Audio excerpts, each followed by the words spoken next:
Florida and Texas are backing away from the American Bar Association requirement, and now the same organization that spent decades enforcing the LSAT is going LSAT optional.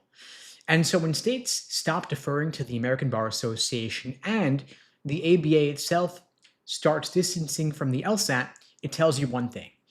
The old gatekeeping model is breaking. And if you're studying for the LSAT without understanding that shift, you're playing yesterday's game with today's stakes.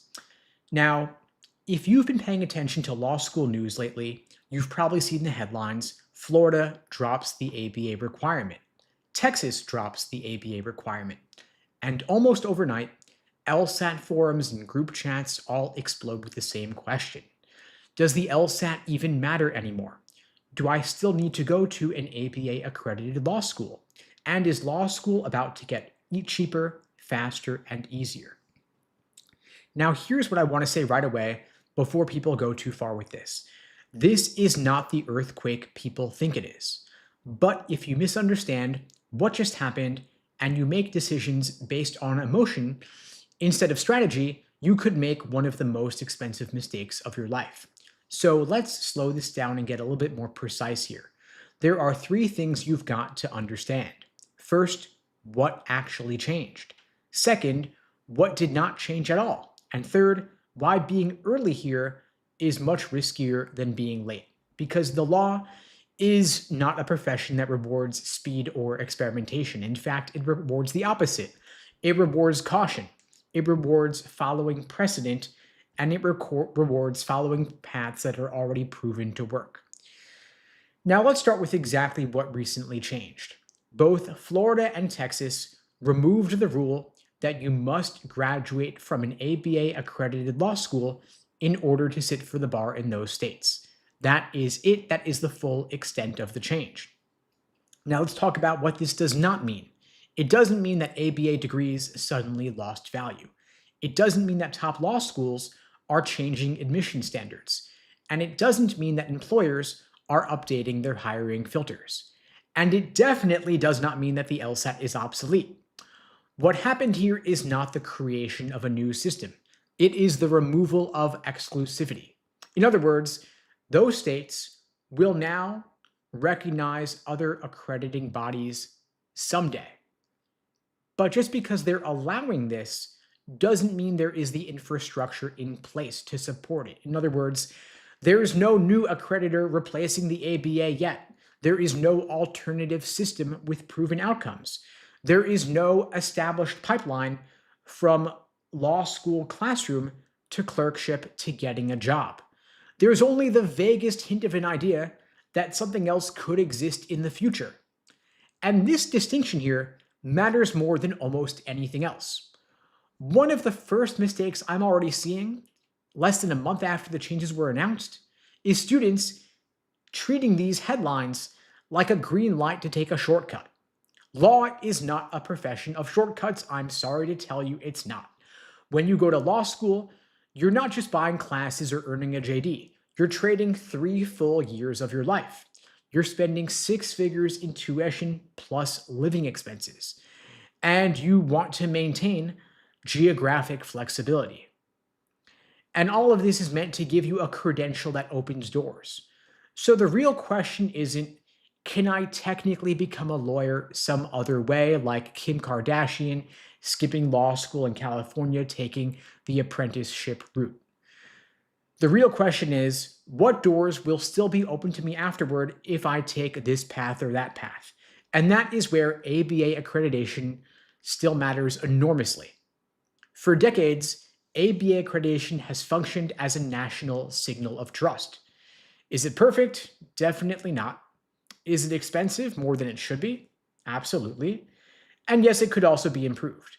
But it is understood.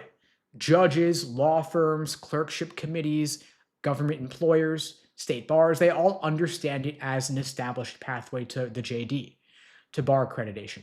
So replacing a national standard with nothing else yet is not a good move for you as a student. You're entering a vacuum of accreditation, and vacuums get filled very slowly in the institution of legal education. In the meantime, you are the one who absorbs the risk.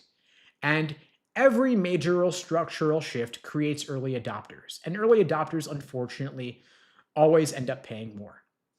Uncertainty and opportunity cost in taking on risk. And unfortunately, there is often regret associated here. And if some new accreditor eventually emerges, and that's a big if, somebody is going to be in that first graduating class. But the problem is that class is not going to have any alumni network. Employers will not be familiar with that new credential. There's not going to be any long-term bar passage data. And if things go sideways, student loans aren't disappearing. You don't want to be 5 years out explaining why your degree is technically valid, but practically limiting, especially when the traditional path was still available when you applied.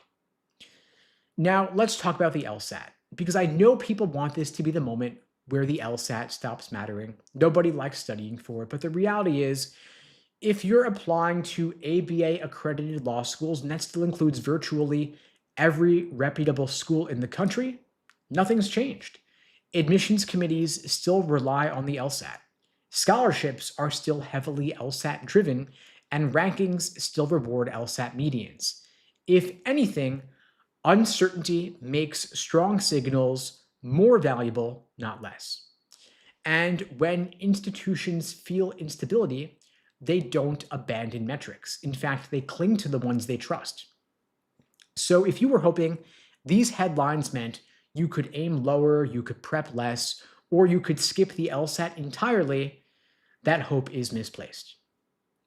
But the upside is this. The LSAT is still the biggest lever you control in this entire process.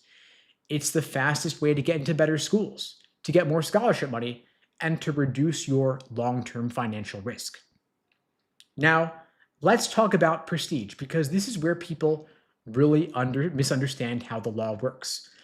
Prestige does not disappear overnight because of a court ruling in one or two states.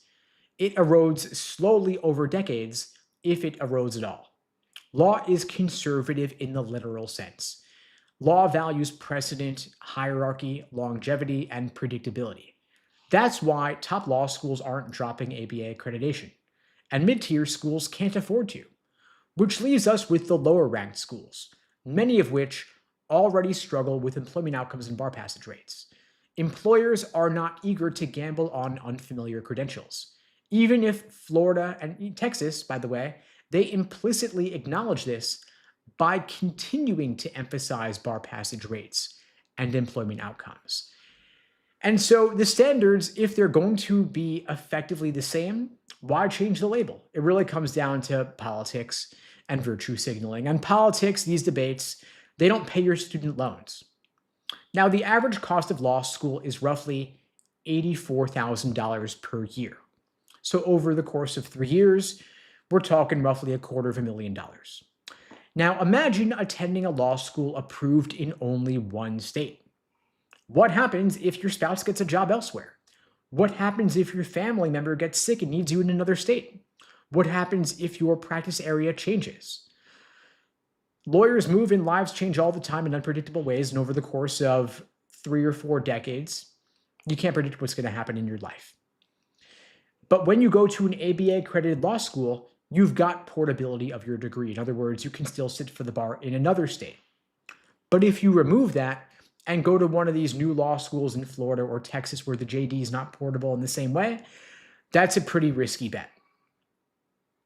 Now, these changes could eventually pressure the system to innovate and lower costs, possibly, but these are long-term, unpredictable effects. They're not going to help you applying this year or next. Now, right now, ABA accredited schools still dominate hiring, clerkships, and federal opportunities. So the incentives have not meaningfully shifted. And so if you're choosing between a respected ABA accredited law school and a cheaper, untested alternative, you may not be saving any money at all. You may be just taking on more risk. And that risk gets expensive fast if you struggle to pass the bar or you get screened out of jobs. So the real cost you're taking on is the opportunity cost. And so the calm, rational move here is pretty simple. You want to double down on what you can control by maximizing your LSAT score, targeting strong, established schools, and thinking long-term. There's no prize for being first here, being the guinea pig in one of these new untested law schools. And so until the hiring market actually changes its behavior, the smart move here is to take the LSAT seriously, get into the best school you can with as much scholarship money as possible.